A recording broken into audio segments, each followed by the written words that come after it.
Hey Huberdoodlers, how are you doing? I was just walking along here thinking about stuff as I do.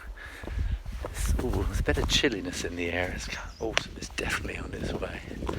Birds twittering. And I was thinking about the fear of drawing. And this last weekend I went as a guest of Mazda, the car people, to do a life drawing class of a Mazda MX-5, a two-seater sports car. It was great fun, and I'll show you that on Friday. That'll be the next video. Click up here, there. And the day before I realised I was getting nervous. And how long have I been drawing? A long time. And I think a lot of people presented with a blank sheet of paper do get nervous, especially if you're in a room full of other artists who you've not met before and people who kind of expecting you to just draw, and that kind of, it's scary, and especially it's drawing something you've not really drawn before. We had Tom Mantano there, who sketched the first drawing of the MX-5, and he kind of talked about the car and its lines and things. That was very interesting, and gave me ideas for stories as well. And then we just had to draw the thing, and then it was like being back in art class. Oops, how do I do this? I had to start measuring with my pencil, because I knew what I wanted to do, but the car had to really definitely look recognisable, and it's working out those proportions. In fact, before we started I did a couple of preliminary sketches just in case, just working out the proportions. And so what's the answer when you're faced with a blank sheet of paper and you're thinking, oh, I don't know where to start, I don't know what to do? Or before you've even picked up a sheet of paper and you're thinking about drawing, I don't know what to draw. Just draw anything, whatever is in front of you, and pick up a pencil or a pen and make a mark. Start. And if after half an hour it's rubbish, you'll know what you should have done. Don't rip it up and throw it away. Keep it, because you'll learn from comparing it to the drawing that you're going to do, because you can always start again and get it right the next time from what you've already learned.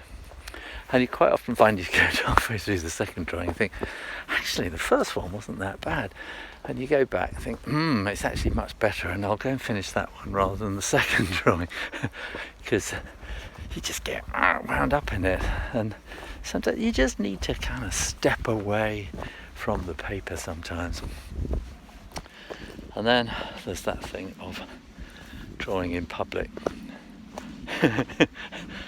And I think that's always a tricky one.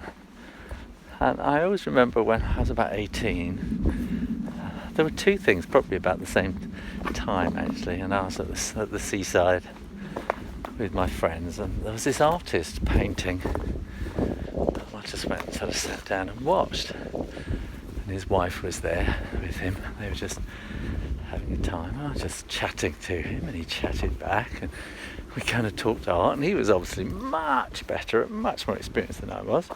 And I'd only really just started painting myself. And then his wife went off, and she came back with 3 ice creams, one for me. And it was just like, wow. And there's kind of a friendliness generally, I found, about people who are out sketching and drawing. And I remember also about the same age I went to visit a cathedral. Well, it's actually where I lived at the time in Peterborough, and I was in the cathedral precincts doing my best at doing a drawing, and several people came up to me, and I was only 18, maybe 20, I don't know, something like that, and everybody came up and they were so complimentary, oh, how clever you are, and I wish I could do that, and I think that is the secret. Ravens. Oh, there he is. So I think that is the secret, is everybody would love to be able to do it. And it doesn't matter how good you are, how advanced you are. It's the fact that you are doing it amazes people. Oh, oh, oh, oh, oh, oh,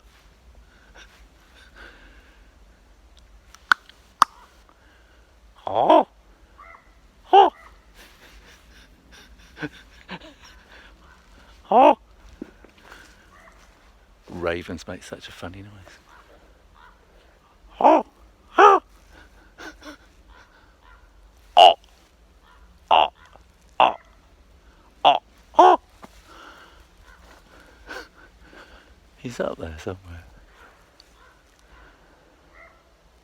Oh, I've never heard that. I've never heard that one before. Oh. I was doing the TikTok the other day with a raven, and that was the first time I've heard it. But they've never responded to me with it.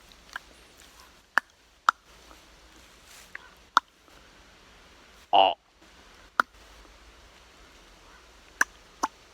Oh. Oh. Oh.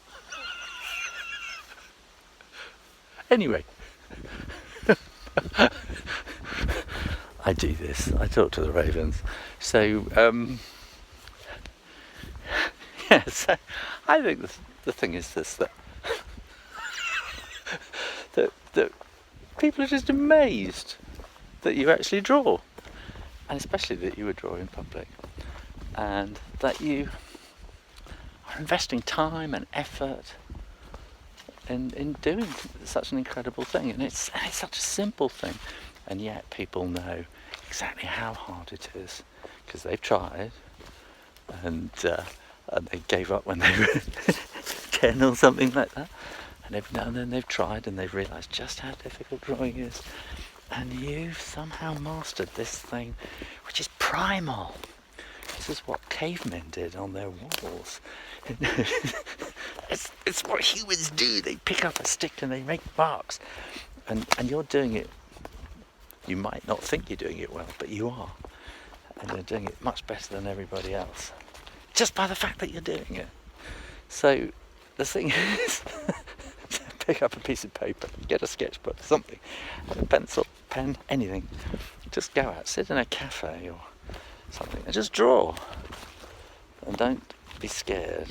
And you'll find very soon someone will come along and go, oh, that's really good. And you go, oh, thank you. And they'll want to talk to you about it. It just happens. It just happens. So don't be scared. Go out, do some drawing, and meet someone nice today. Oh, thanks for watching. I keep coming back to the Shoe Owner Drawing channel.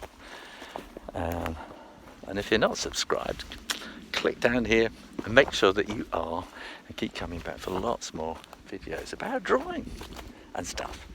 And in the meantime, I'm going downhill here. In the meantime, keep drawing. Practice. And I'll see you next time. You take care now. Bye bye. Oh!